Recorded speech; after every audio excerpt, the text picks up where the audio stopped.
విడుదలైంది. June 18న polling, అలాగే అదే రోజు కౌంటింగ్ జరగనుంది. 10 రాష్ట్రాల్లో 24 రాజ్యసభ స్థానాలకు ఎన్నికలు జరగనున్నాయి. ఏపీ విషయానికి వస్తే ఏపీలో జూన్ 21కి 4 రాజ్యసభ స్థానాలు ఖాళీ అవుతున్నాయి. ఇదే అంశానికి సంబంధించిన పూర్తి సమాచారం మా ఏపీ బ్యూరో చీఫ్ రామారావు అందిస్తారు. రామారావు.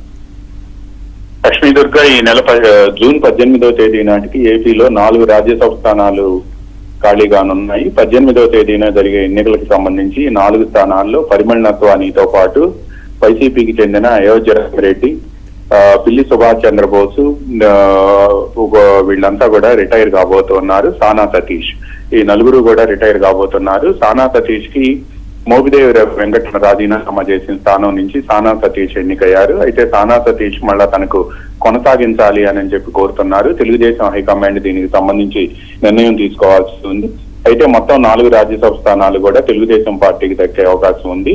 ఇందులో జనసేనకు ఒకటి ఇస్తారు అని చెప్పి విస్తృతంగా ప్రచారం జరుగుతుంది. అదేవిధంగా బీజేపీ కూడా ఒకటి తీసుకునే అవకాశం ఉంది అని చెప్పి చెబుతున్నారు. ఇటీవల కేంద్ర హోంమంత్రి అమిత్ షాని ముఖ్యమంత్రి చంద్రబాబు నాయుడు, మంత్రి నారా లోకేష్ కలిసిన సమయంలో ఖాళీ అయిపోయే 4 స్థానాల్లో ఒక స్థానం తమకు ఇవ్వాలి అని చెప్పి కోరినట్టు తెలిసింది.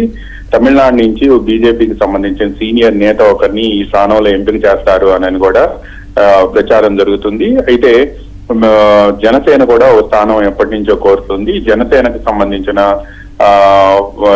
జనసేన నుంచి ఓ ప్రముఖ పారిశ్రామికవేత్తను కూడా ఇక్కడ ఎంపిక చేస్తారు అని చెప్తున్నారు. ఇక తెలుగుదేశం పార్టీకి 2 స్థానాలు దక్కనున్నాయి. జనసేనకి బీజేపీకి ఇస్తే తెలుగుదేశం పార్టీకి 2 స్థానాలు మిగులుతాయి. సానా సతీష్ ను కొనసాగిస్తారా లేదా అనేది వేచి చూడాల్సి ఉంది. మరో స్థానానికి సంబంధించి ఎవరిని ఎంపిక చేస్తారు అనే అంశంపై కూడా తీవ్ర ఉత్కంఠ నెలకొంది. ఈ 2 స్థానాలకు సంబంధించి కూడా తెలుగుదేశం పార్టీలో చాలా మంది పోటీ పడుతున్నారు.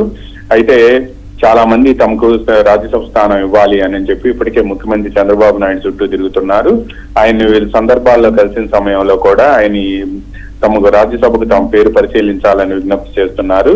అయితే ఈ జూన్ 8వ తేదీ వరకు కూడా నామినేషన్లకి గడువు ఉండటంతో ఈ లోపే తెలుగుదేశం పార్టీ అండ్ కూటమిలో ఉండే జనసేన, బీజేపీకి సంబంధించి కూడా సీట్లు ఏ విధంగా పంపిణీ జరుగుతుంది, ఎవరు ఏ ప్రతిపాదనలు తీసుకొస్తారనే అంశానికి సంబంధించి కూడా చర్చలు జరిగిన తర్వాత ఈ 4 స్థానాల్లో బీజేపీకి, జనసేనకి 2 స్థానాలు పోతే కేవలం 2 స్థానాలు మాత్రమే తెలుగుదేశం పార్టీకి మిగులుతాయి. ఇప్పుడు ఏం జరగబోతుంది అనేది తెలుగుదేశం పార్టీలో కూడా తీవ్ర ఉత్కంఠ నెలకొనుంది. తెలుగుదేశం పార్టీలో మాత్రం రాజ్యసభ స్థానాన్ని మాత్రం ఆశించే వారి జాబితా చాంతాడంతా ఉంది. చంద్రబాబు నాయుడు కులాలు, అదేవిధంగా ప్రాంతాల ఫార్ములాలను పరిగణలోకి తీసుకున్న తర్వాతనే అభ్యర్థులను ఎంపిక చేయాలని, పార్టీకి అంటే కమిట్మెంట్, లీడర్ అంటే లాయల్టీ ఉన్న నేతలను మాత్రమే ఎంపిక చేయాలని ఆలోచనలో ఉన్నారు. ముఖ్యంగా పార్టీ కోసం ఎవరైతే పనిచేస్తున్నారో అటువంటి వాళ్ళని పరిగణలోకి తీసుకొని చేయాలని, ఈ రాజ్యసభ స్థానాల ఎంపికలో కూడా జాగ్రత్తగా ఉండాలి అని కూడా పార్టీ నేతలు పలువురు సీఎంకు సూచించారు. గతంలో రాజ్యసభకు ఎంపిక చేసిన, తెలుగుదేశం పార్టీ నుంచి ఎంపిక చేసిన అనేక మంది పార్టీని వదిలి వెళ్లిపోవటం, కేవలం వేళ్ల మీద లెక్కించబడిన సంఖ్యలో మాత్రమే వాళ్ళు ఇప్పటికీ గతంలో రాజ్యసభ సభ్యుడిగా పనిచేసి రిటైర్ అయిపోయిన తర్వాత కూడా పార్టీలో కొనసాగుతున్నారు. అందువల్ల ఈసారి ఎంపికలో మాత్రం తగిన జాగ్రత్తలు తీసుకోవాలి అని చెప్పి తెలుగుదేశం హైకమాండ్ భావిస్తుంది. Lakshmi Durga. Okay, thank you Ramarao.